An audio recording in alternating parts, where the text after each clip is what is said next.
So there's a lot that is on the go. Politics are changing. There's dissatisfaction with the ANC.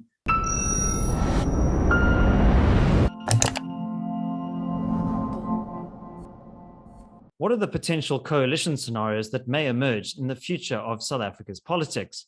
I posed this question to Jonathan Katzenellenbogen, a writer with the Daily Friend, in a recent episode of my podcast, Solutions with David Ansara.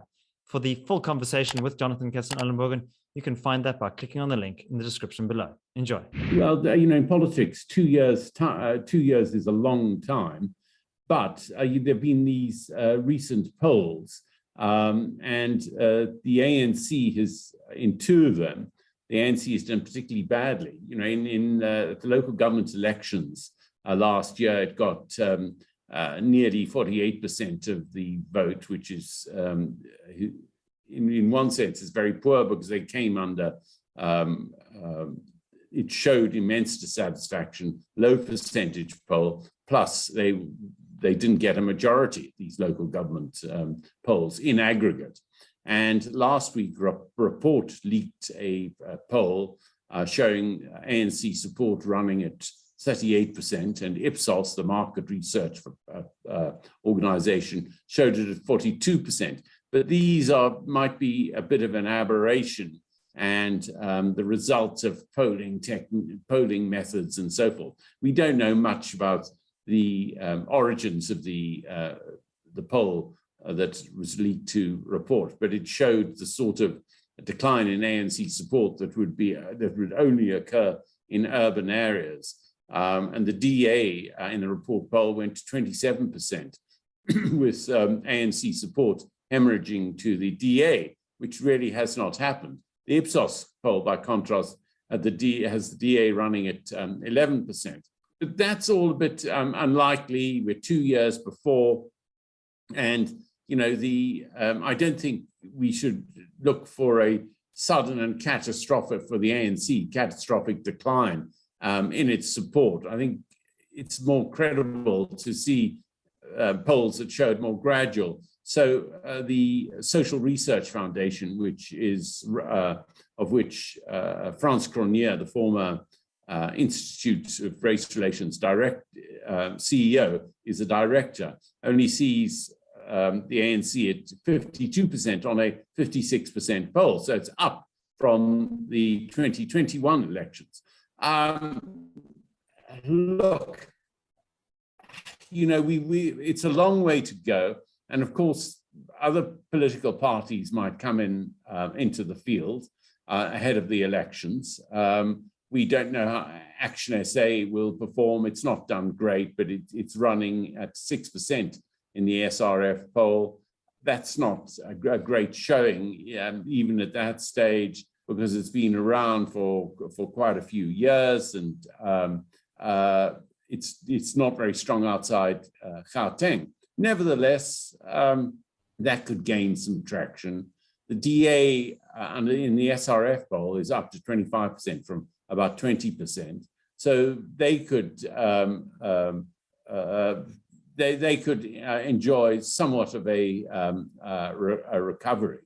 And the EFF polls in all these polls around about 9 to 11%. So it might well be it might well have a cap of 10%. Other parties might come into the field. There's Operation Dudula, the anti-immigrant group, could gain traction, but would this be at the expense of the ANC, or would this be at the expense of perhaps the EFF? Because both organizations attract the youth. And then there's the possibility of other center-right parties, parties to the right of the ANC emerging. Frans Cronje says that if one could have a couple of parties that are emerge that are to the right of the ANC. So there's a lot that is on the go. Politics are changing. There's dissatisfaction with the ANC. Another question, of course, ahead of the elections is, will the ANC voters, people who voted in the ANC, and still feel their heartstrings are tugged by the Party of Liberation, will they move to other parties? So there are a lot of questions, but there's also a lot of time between now and the elections. So, I don't think the ANC decline will be as fast and furious as some expect, but I think we've seen peak ANC, and politics will now have to adjust around that. So, Jonathan, I think a large part of the ANC's electoral success will depend on perceptions of the president. And in a lot of the polling and analysis that we've done, we've seen that the popularity of the president tends to outpace the popularity of the party that he leads. I think through very skillful public relations, he's been able to kind of separate himself, almost keep himself at arm's length from the party. But, anything could happen in terms of his reputation. And I think his reputation has been sullied by this Phala Phala affair. It looks like he's going to maintain his status as the president of the ANC at the end of the year. But what do you think about public perceptions towards the president?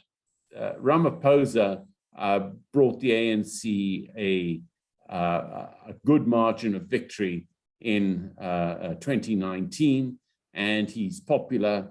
And yes, he does have a number of questions to answer for after Phala Phala, and it'll depend on how he plays that. But the ANC, Ramaphosa is popular, but they've also got to come up with a recovery plan. And I think that's what they're doing. They're trying to address the Eskom problem, which is a big, big problem for them. Not having power cuts show the ANC is not in charge of the country.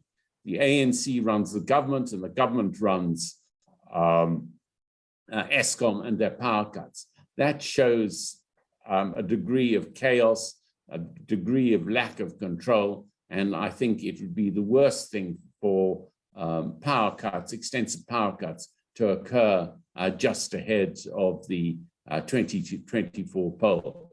So they are trying all they can to avoid that.